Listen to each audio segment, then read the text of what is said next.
విశాఖపట్టణంలో కనకమహాలక్ష్మి అమ్మవారి యొక్క దేవస్థానం ఇసకేస్తే రాలదు. అంతటి అనుగ్రహప్రదాయిని. ఆ తల్లి పాదముల దగ్గరికి వెళ్ళి నమస్కరించాలి తప్ప ఆవిడ అనుగ్రహించలేనటువంటి విషయం లేదు.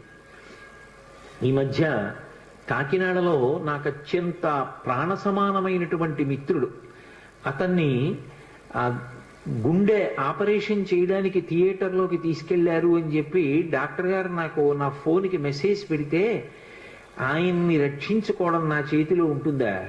ఆ పరదేవత రక్షించాలి.